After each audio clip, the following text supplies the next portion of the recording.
설명할 수 없는 사고와 기묘한 현상이 이어졌고 철거 인부들은 하나같이 두려움에 물러날 수밖에 없었습니다. 아침 여러분, 다크한 나이트메어 출발합니다. 민수는 부산 신평에 자리한 허물어진 건물을 마주했어요. 사람들 사이에서는 폐정신병원이라 불리며 오랫동안 공포의 상징으로 남아있었죠. 낮에는 철거 인부들이 드나들었지만 어둠이 내리면 그 누구도 가까이 하지 않았어요. 민수는 건물주의 부탁으로 야간 경비를 맡게 되었고 조건은 단순했어요. 오후 6시부터 아침 7시까지 출입구만 지키면 되는 일이었죠. 쉬운 일이라 여겼지만 공기 속에는 오래된 곰팡이 냄새와 더불어 설명할 수 없는 기묘한 압박이 가라앉아 있었어요. 마치 보이지 않는 누군가가 숨을 죽이고 지켜보는 듯했죠. 처음 한 달은 그저 무료했어요. 가끔 취객이 다가왔다가 욕설을 내뱉으며 돌아가는 정도였죠. 민수는 이런 상황을 오히려 행운으로 여겼어요. 앉아서 시간을 보내기만 해도 돈을 벌 수 있었으니까요. 하지만 시간이 흘러 4번째 달이 되었을 때 공기는 점점 더 차갑고 무겁게 변했어요. 그날 밤은 장대비가 내렸는데 닫힌 창문 사이로도 물비린내가 스며들었어요. 정적을 깨뜨린 건 금속을 두드리는 듯한 울림이었죠. 안쪽에서 울리는 소리가 아니라 철문 밖 어둠 속에서 또렷하게 들려오는 낯선 음성이었어요. 민수의 가슴은 빠르게 고동쳤죠. 그는 호기심을 누르지 못하고 철문 앞으로 다가갔어요. 그 순간 눈앞에는 설명할 수 없는 광경이 펼쳐졌죠. 분명 며칠 전만 해도 텅 비어있던 공간에 낡은 나무 의자 2개가 나란히 놓여 있었어요. 인부들에게 전화를 걸어 확인했지만 돌아온 대답은 분명했죠. 그 층에는 발도 들이지 않았다. 통화가 끝난 직후 의자 하나가 미세하게 기울더니 사람 손길에 흔들린 듯 움직였어요. 민수는 등줄기를 타고 흐르는 한기를 느꼈죠. 눈을 깜박이는 순간 의자는 자취 없이 사라졌고 남은 건 철문을 감싸는 차가운 기운뿐이었어요. 민수는 의자가 사라진 이후로 철문 앞에 서는 것조차 꺼리게 되었어요. 그러나 경비라는 책임감 때문에 매번 순찰을 빼먹을 수는 없었죠. 그날 이후로 병동 깊은 곳에서 낮게 울려 퍼지는 숨소리 같은 기척이 따라붙었어요. 폐건물 특유의 바람소리라 치부하기엔 너무 분명하고 일정한 간격으로 이어졌죠. 그는 이어폰을 귀에 꽂고 음악으로 덮으려 했지만 곡 사이 공백마다 다시 스며드는 소리는 더욱 또렷해졌어요.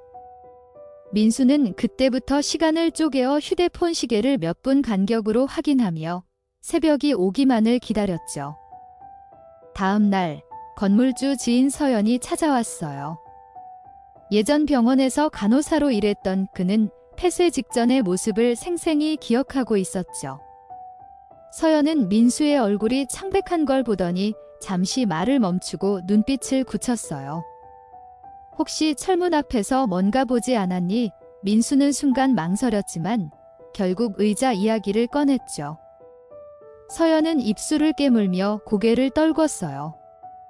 거긴 오래전부터 이상했어. 환자들이 감금되다시피 있던 구역이었거든. 그녀의 낮고 갈라진 목소리에서 단순한 소문이 아니라는 사실이 전해졌죠. 서연은 민수를 따라 철문 앞까지 가보려 했지만 문턱을 넘으려는 순간 몸이 떨리며 걸음을 멈췄어요. 오래된 기억이 그를 붙잡은 듯 했죠. 그녀는 두 손을 움켜쥐고 조용히 속삭였어요. 그 안은 내가 알고 있는 병실 배치와 달라. 철문이 생긴 건 병원이 문 닫기 몇 달 전이었어. 민수는 그 말에 낯선 불안이 퍼져갔어요. 원래 있던 구조가 변형됐다면 단순한 폐건물이 아니라는 의미였죠. 벽 너머에서 미약한 긁는 소리가 울리자 두 사람은 동시에 뒤돌아섰어요. 며칠 뒤 민수의 몸 상태는 점점 나빠졌어요. 이유 없이 열이 오르고 밤마다 식은땀이 흘러내렸죠. 병원에 가도 원인을 알 수 없었고 검사는 정상이라는 말뿐이었어요. 그러던 중 건물주가 무당 4명을 불러왔어요. 그들은 각각 도현, 지은, 할인, 태수였어요. 건물 전체를 돌며 기도와 의식을 치르기 시작했죠. 향냄새가 건물 안에 가득 번졌고 잠시 정적이 흐르더니 천장에서 떨어진 형광등이 갑자기 산산조각이 났어요. 민수는 그 장면을 두 눈으로 지켜보며 이곳에 단순한 낡음이 아닌 무언가가 도사린다고 확신했죠. 무당들은 철문 앞에 모여 둥글게 섰어요. 그들의 얼굴은 굳어 있었고 지은이 낮게 말했어요. 이 안에는 단순한 원혼이 아니야. 기도를 시작하자 문틈 사이로 서늘한 바람이 불어나왔어요. 겨울바람도 아닌데 뼛속까지 스며드는 냉기가 몸을 파고들었죠. 민수는 숨이 막혀와 뒷걸음질을 쳤어요. 그 순간 아범이 목소리를 얹었죠. 민수가 느낀 공포는 단순한 상상이 아니었어요.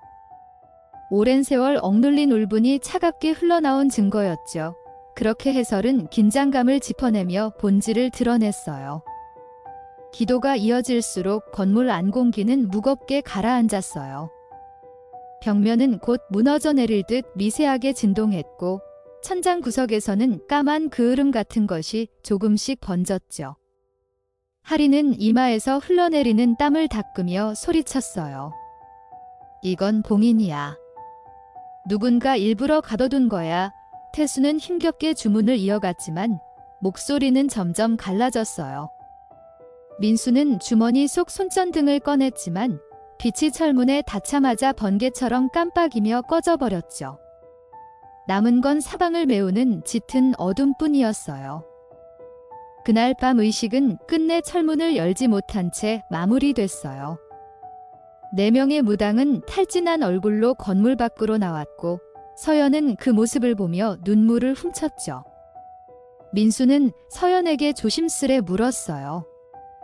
대체 안에 뭐가 있는 거예요? 서연은 대답 대신 깊은 한숨만 내쉬었어요. 그녀는 잠시 후 떨리는 목소리로 말했죠. 거긴 의사조차 들어가지 않았던 곳이야.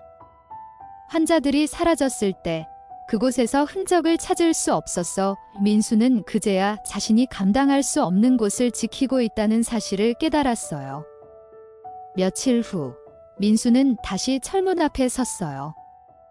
아무 일도 없는 듯 적막했지만 발밑 시멘트 틈새에서 이상한 냄새가 피어올랐어요. 썩은 고기와 곰팡이가 뒤섞인 듯 역한 냄새였죠. 민수가 고개를 숙이는 순간 귓가에 누군가 속삭이는 듯한 기운이 스쳤어요. 분명 언어로는 들리지 않았지만 나가라오는 압박처럼 느껴졌어요. 그는 온몸이 굳어버려 몇 초간 숨조차 제대로 쉴 수 없었죠. 발걸음을 돌린 순간 등 뒤에서 발소리가 또렷하게 따라왔어요.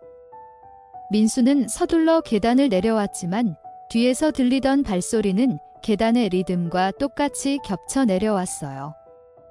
돌아보면 아무도 없었고 다시 걷기 시작하면 또 뒤따라왔죠. 그는 휴대폰 불빛을 켰지만 빛이 닿는 벽면마다 낡은 낙서가 떠올랐어요. 살려줘라는 문장이 겹겹이 새겨져 있었죠. 민수는 호흡이 가빠졌고 벽을 짚으며 빠르게 걸었어요. 그러나 낙서는 한두 개가 아니라 층마다 이어졌고 오래전 병원 내부에 갇혔던 이들의 절규처럼 느껴졌죠. 결국 그는 건물 밖으로 뛰쳐나왔어요. 차가운 공기가 폐 속을 채우자 비로소 살아있다는 안도감이 밀려왔죠. 그러나 건물 안을 떠나며 창문 너머로 누군가의 그림자가 스쳐 지나가는 걸 보았어요. 분명 사람 형체였지만 얼굴은 알아볼 수 없었죠. 민수는 다시는 철문 앞에 서지 않겠다고 다짐했어요. 아범은 이렇게 정리했죠. 공포는 대개 눈앞의 환영으로만 다가오지 않아요.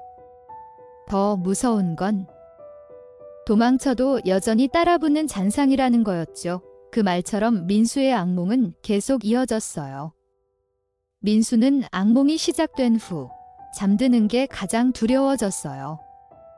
눈을 감으면 철문 앞에 앉아있던 의자가 다시 나타나고 그 위에 앉은 정체 모를 환영이 그를 바라보고 있었죠. 얼굴 없는 그림자가 손짓을 할 때마다 민수는 숨이 멎을 것 같았어요. 아침에 눈을 뜨면 온몸이 식은땀에 젖어 있었고 종아리와 팔뚝에는 스스로 기억할 수 없는 상처 자국이 남아 있었죠. 그는 무심코 긁었다고 믿으려 했지만 상처는 마치 누군가 잡아끈 듯 날카롭게 패여 있었어요. 서연은 민수의 상태를 보며 더 이상 미룰 수 없다고 생각했어요.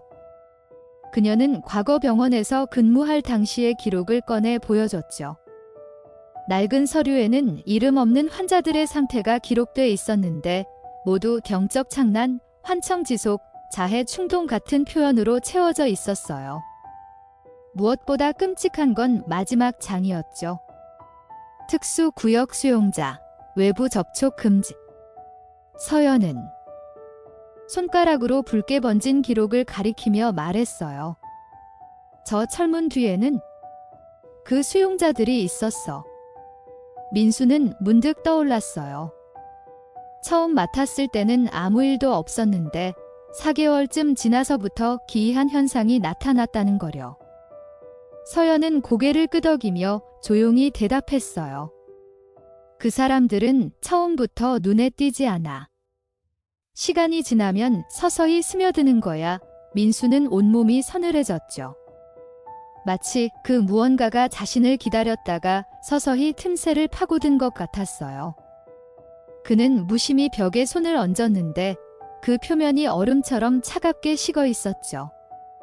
어느 날 새벽, 민수는 이상한 소리에 눈을 떴어요. 병원 복도 끝에서 누군가 발로 철문을 차는 둔탁한 소리가 규칙적으로 울렸죠. 그는 두려움을 억누르고 걸음을 옮겼어요. 그러나 가까워질수록 소리는 점점 멀어졌고 철문 앞에 섰을 땐 오히려 정적만이 남아 있었죠. 숨을 고르는 순간 등 뒤에서 갑자기 쿵 하는 소리가 터졌어요. 민수는 놀라 뒤돌았지만 어두운 복도 끝에는 아무것도 없었어요. 그날 이후 민수의 일상은 완전히 뒤틀렸어요. 낮에는 멀쩡하다가도 밤이 되면 병원 안팎에서 환청이 따라다녔죠. 살려줘. 여기서 꺼내줘. 겹겹이 울려 퍼지는 목소리는 남녀를 가리지 않았고 때로는 아이 울음소리로 변했어요. 민수는 두 귀를 막았지만 소리는 머릿속에서 직접 울리는 듯 멈추지 않았죠. 그는 방 안에 성경책과 부적을 함께 두었지만 새벽이면 책장이 바람도 없이 휘날리듯 열리곤 했어요. 민수는 더는 혼자 버틸 수 없다고 느꼈어요. 그는 다시 무당 지은에게 전화를 걸었죠. 지은은 잠시 침묵하다 말했어요. 너 혹시 욕했지? 철문 앞에서 민수는 뜨끔했어요. 분명 그날 긴장을 억누르려 욕설을 내뱉었던 기억이 떠올랐죠. 지은은 낮게 한숨을 내쉬며 말했어요. 그건 너를 노리게 만든 불씨야. 그 원한들은 조롱을 참지 못해. 그래서 지금 내 뒤에 달라붙은 거야. 민수는 더 이상 말을 잇지 못했어요. 다음 날 지은은 직접 병원으로 찾아왔어요. 그녀는 작은 북과 방울을 들고 민수 앞에서 의식을 시작했죠. 울림이 건물 벽을 타고 번지자 복도 어딘가에서 마치 누군가 대답하듯 쇳소리가 울렸어요. 민수는 온몸이 굳었고 지은의 표정은 갈수록 심각해졌죠. 그녀는 갑자기 북을 멈추고 속삭였어요. 이건 단순히 원혼이 아니야. 연구의 희생자들, 그리고 버려진 이들의 집합체야. 이민수는 말없이 서 있었고 숨소리마저 무겁게 들려왔어요. 지은은 민수에게 며칠 동안은 절대로 철문 근처에 가지 말라고 당부했어요. 하지만 아이러니컬하게도 그날 밤 민수는 철문 앞에서 깨어났어요. 자신이 어떻게 거기까지 갔는지조차 기억할 수 없었죠. 눈을 뜨자 차가운 바닥 위에 앉아 있었고 철문 틈 사이로 희미한 빛이 새어나오고 있었어요. 심장이 터질 듯 뛰었지만 몸은 꼼짝할 수 없었죠. 누군가 안에서 그를 바라보고 있다는 느낌이 온몸을 바늘로 찌르는 듯 퍼져나갔어요. 그 순간 아범의 목소리가 덧붙였죠. 민수는 더 이상 단순한 경비가 아니었어요. 이곳의 주인이자 증인이 되어버린 셈이었죠. 해설은 무겁게 가라앉았고 민수의 시선은 여전히 철문을 벗어나지 못했어요. 그는 무의식 중에 손을 뻗었지만 곧 심한 오한이 밀려와 손가락 끝이 얼어붙는 듯했죠. 눈을 질끈 감고 몸을 뒤로 빼려 했지만 등에 닿은 건 차가운 벽이었어요. 도망칠 길은 완전히 막혀 있었죠. 민수는 필사적으로 눈을 떴어요. 그 순간 철문 틈 사이로 여러 개의 눈동자가 반짝였죠. 사람 눈처럼 보였지만 초점이 없고 깊은 구멍처럼 파여 있었어요. 그는 비명을 지르려 했으나 목소리가 나오지 않았어요. 오직 차가운 숨결만이 그의 얼굴에 닿았죠. 정신이 아득해지는 순간 누군가 어깨를 세차게 흔들었어요. 눈을 뜨니 밖은 아침이었고 서연이 그를 붙잡고 있었어요. 도대체 무슨 짓을 한 거야? 그녀의 목소리는 분노와 두려움이 뒤섞여 있었어요. 서연은 민수의 손을 붙잡으며 떨리는 목소리로 말했어요. 정신 차려, 제발. 너 지금 위험해. 민수는 숨을 몰아쉬며 간신히 고개를 끄덕였지만 여전히 철문 쪽에서 차가운 기운이 스며들어 오는 것을 느꼈죠. 그때 서연은 주머니에서 작은 부적을 꺼내 민수의 손목에 묶어주었어요. 이거라도 붙잡아. 버티는데 도움이 될 거야. 부적이 닿자 손끝이 조금 따뜻해졌지만 그 열기는 금세 사라지고 싸늘한 기운이 다시 몰려왔어요. 며칠이 지나도 민수의 상태는 나아지지 않았어요. 그는 평범한 대화를 하다가도 갑자기 누군가와 싸우듯 혼잣말을 했고 종종 눈빛이 공허하게 비어 있었어요. 서연은 두려움에 지은에게 다시 연락했죠. 지은은 잠시 침묵하다가 말했어요. 그곳의 기운이 민수에게 각인된 거야. 이제 단순한 방해가 아니라 끌려가는 단계야. 그 말에 서연은 얼굴이 창백해졌어요. 민수는 점점 병원 자체의 일부가 되어가고 있었죠. 그날 밤 민수는 악몽을 꾸었어요. 그는 철문을 열고 안으로 들어갔는데 안쪽은 끝없는 어둠으로 가득했죠. 그 속에서 수십 명의 사람들이 쇠사슬에 묶인 채 고개를 떨군 모습이 보였어요. 가까이 다가가자 그들이 동시에 고개를 들어 민수를 바라봤죠. 공허한 눈동자에서 차가운 바람이 흘러나왔고 민수는 얼어붙은 듯 한 발짝도 움직일 수 없었어요. 잠에서 깼을 때 그는 침대 끝에 앉아 있었고 발목에는 붉은 자국이 선명히 남아 있었죠. 서연은 더는 시간을 끌 수 없다고 판단했어요. 그녀는 민수와 함께 병원을 철거하려 했던 건물주와 다시 만났죠. 건물주는 깊은 한숨을 내쉬며 말했어요. 내가 괜히 이 건물에 손을 댔어? 철거하려 하면 반드시 사고가 났거든. 그는 크레인이 고장나고 자재가 무너지고 사람까지 다치는 일을 직접 목격했어요. 저 철문 때문에 밀지도 못했어. 누가 열면 반드시 누군가가 피해를 보더군. 그의 말은 서연의 불안을 더욱 키웠죠. 민수는 서연에게 털어놓았어요. 어제 꿈에서 내가 안으로 들어갔어. 그런데 거기 있던 사람들이 전부 날 쳐다봤어. 서연은 몸을 떨며 손으로 얼굴을 감췄어요. 그녀도 과거 간호사 시절 그 환자들을 본 적이 있었거든요. 이름조차 남기지 못한 이들, 병원에서 실험체처럼 다뤄졌던 환자들. 그들의 절망적인 눈빛이 민수의 말과 겹쳐졌죠. 그녀는 속삭이듯 말했어요. 그 사람들은 아직도 거기 갇혀 있어? 지은은 다시 의식을 준비했어요. 이번에는 혼자가 아니었죠. 그녀와 함께 온 무당 2명이 북과 징을 울리며 병원을 돌기 시작했어요.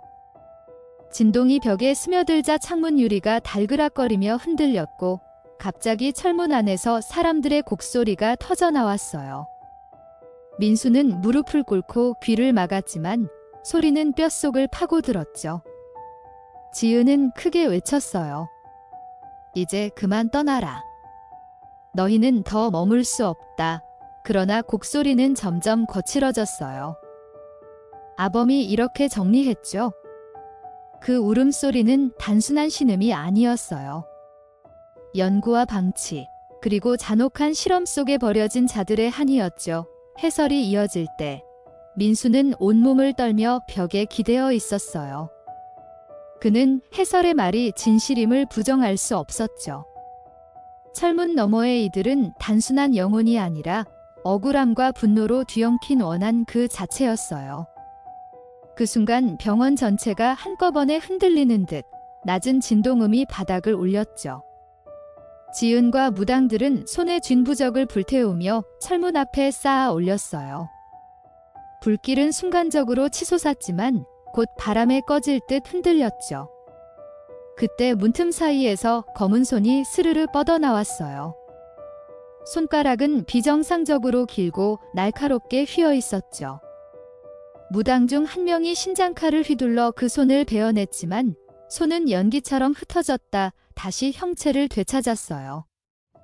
지은은 얼굴이 창백해지며 외쳤어요. 봉인을 풀어선 안 돼. 민수는 자신도 모르게 철문 쪽으로 끌려갔어요. 마치 보이지 않는 힘이 그의 몸을 잡아당기는 것 같았죠. 서연이 필사적으로 그를 붙잡았지만 발바닥이 바닥에 끌리며 철문 앞까지 끌려갔어요. 그 순간 문틈 사이의 눈동자들이 일제히 반짝이며 민수를 삼키려는 듯 다가왔죠. 민수는 비명을 지르려 했지만 목소리가 나오지 않았어요. 오직 온몸이 땀에 젖고 심장은 미친 듯이 뛰고 있었죠. 지은은 이를 악물고 북을 세차게 두드리며 주문을 외웠어요. 공기가 무겁게 울리자 철문은 조금씩 진동하며 흔들렸고 틈새에서 뿜어져 나오던 차가운 기운이 서서히 밀려나갔어요. 무당들이 합심해 부적을 붙이자 손길은 점점 사라졌지만 여전히 철문은 완전히 잠기지 않았어요. 지은은 땀을 닦으며 중얼거렸어요. 여긴 단순한 철문이 아니야. 누군가 고의로 봉인한 감옥이야. 그 안에 갇힌 건 결코 쉬운 존재가 아니야. 서연은 지은의 말을 듣고 온몸에 소름이 돋았어요. 감옥이라니. 그럼 안에는 여전히 살아있는 건가? 그녀의 목소리는 떨렸지만 지은은 단호했죠. 살아있는 게 아니라 살아있었다는 기록이 그대로 뒤틀린 거야? 고통과 원망이 이 벽에 스며든 거지. 민수는 벽에 손을 얹어 보았는데 마치 심장 박동처럼 벽이 미세하게 뛰는 듯 느껴졌어요. 그는 공포와 혼란 속에서 점점 이곳이 현실인지 환상인지 구분할 수 없었죠. 그날 밤 민수는 병원 복도에서 혼자가 아니었어요. 희미한 형체들이 줄지어 서 있었고 마치 출석을 기다리는 환자처럼 고개를 떨군 채 움직이지 않았어요. 그들 사이를 지나가려 하자 한 형체가 고개를 들어 민수와 눈을 마주쳤죠. 눈동자에는 끝없는 절망과 원망이 뒤섞여 있었고 민수는 얼어붙은 채 발을 뗄 수 없었어요. 순간 수십 개의 고개가 동시에 들려 그를 노려보았고 민수는 무릎이 풀리며 바닥에 주저앉았죠. 서연은 민수를 흔들어 깨웠어요. 그는 병원 한복판 바닥에 쓰러져 있었고 얼굴은 창백했으며 호흡은 얕고 끊어졌어요. 그녀는 떨리는 손으로 그의 볼을 두드리며 외쳤어요. 민수야, 버텨. 넌 아직 여기 있어. 하지만 그의 시선은 허공을 떠돌았고 입술은 파랗게 질려 있었어요. 그 순간 철문 쪽에서 낮게 웃는 소리가 흘러나왔죠. 마치 누군가의 조롱처럼 그 웃음은 병원 전체를 울리며 퍼져나갔어요. 지은은 급히 부적을 꺼내 민수의 이마에 붙였어요. 그러자 민수의 몸이 크게 경련하듯 떨렸고 순간 숨이 막히는 듯한 비명이 터져 나왔어요. 그의 목소리는 분명 민수의 것이었지만 그 속에는 낯선 울음소리와 중첩된 비명이 섞여 있었죠. 서연은 귀를 막았지만 소리는 머릿속까지 파고 들어왔어요. 마치 수십 명의 원한이 동시에 토해지는 듯 공기는 더 무겁고 끈적하게 가라앉았어요. 아범이 목소리를 덧붙였죠. 그 순간 민수는 단순히 원혼을 보는 것이 아니라 그들의 고통을 몸으로 흡수하고 있었던 거예요. 감옥은 단순한 공간이 아니었죠. 그것은 살아있는 증오의 그릇이었어요. 해설이 이어지며 청자에게 경고하듯 가라앉았고 서연은 눈물을 흘리며 민수를 붙잡았어요. 민수는 간신히 숨을 돌렸지만 여전히 철문에서 흘러나오는 시선은 그를 놓아주지 않았죠. 며칠 뒤 병원 철거 작업이 본격적으로 시작됐어요. 크레인이 들어왔지만 또다시 고장이 나고 사고가 이어졌어요. 인부 한 명은 철문 근처에서 이유 없이 쓰러져 다쳤고 다른 장비는 이유 모를 폭발음과 함께 멈췄죠. 결국 작업은 중단될 수밖에 없었어요. 건물주는 얼굴을 감싸며 중얼거렸어요. 역시 저 문 때문이야. 적에 남아있는 한 이 건물은 절대 사라지지 않아 모두의 시선이 철문으로 향했죠. 지은은 결단을 내렸어요. 마지막으로 의식을 해야 해. 이 문이 닫히지 않으면 누구도 안전하지 않아. 그녀와 무당들은 다시 철문 앞에 모여 북과 징을 올렸어요. 울림이 번지자 이번에는 문 자체가 울부짖듯 흔들렸죠. 틈새에서 수십 개의 손이 뻗어나와 벽과 바닥을 긁어댔고 피 묻은 자국이 새로 생겨났어요. 민수는 손에 쥔 성경책을 꽉 쥐며 그 자리에서 두 눈을 질끈 감았어요. 철문은 버티지 못하듯 벌컥 열려버렸어요. 순간 바람처럼 차가운 기운이 폭발하듯 쏟아져 나왔고 어둠 속에서 수십 개의 형체가 몰려나왔어요. 그러나 그들은 곧 불길에 닿아 연기처럼 흩어졌죠. 무당들이 부적을 불태우며 길을 막았기 때문이었어요. 하지만 몇몇 형체는 민수 주위에서 맴돌며 그를 붙잡으려 했어요. 민수는 무릎을 꿇고 간신히 숨을 고르며 속삭였어요. 제발 나 좀 놓아줘. 지은은 온 힘을 다해 주문을 외웠고 서연도 민수의 손을 꼭 붙잡았어요. 철문은 서서히 다시 닫혀갔고 틈새에서 뻗어나오던 눈동자와 손길도 하나둘 사라졌어요. 마침내 철문이 쾅 하고 닫히자 병원 전체가 흔들리던 진동이 멈췄어요. 하지만 그 순간 모두가 직감했어요. 봉인은 완벽하지 않다는 것을. 문 너머에 갇힌 원한은 언제든 다시 흔들릴 수 있었고 그 자리에 있던 누구도 안도하지 못했죠. 아범이 말했죠. 그 철문은 닫혔지만 원한은 사라지지 않았어요. 봉인은 단지 시간을 벌었을 뿐이었죠. 민수는 그날 이후 병원을 떠났지만 몸과 마음에 남은 흔적은 쉽게 지워지지 않았습니다. 그 차가운 시선과 속삭임은 여전히 꿈속에서 그를 찾아왔죠. 해설은 깊게 가라앉았고 마지막 경고처럼 남았어요. 어쩌면 그 문은 아직도 누군가를 기다리고 있을지 모릅니다. 그리고 다시 열릴 날을 끈질기게 준비하고 있겠죠. 이번 다크한 나이트메어는 여기까지입니다. 끝까지 청취해주셔서 감사합니다. 작은 댓글, 구독과 좋아요로 힘을 보태주시면 큰 응원이 될 거예요.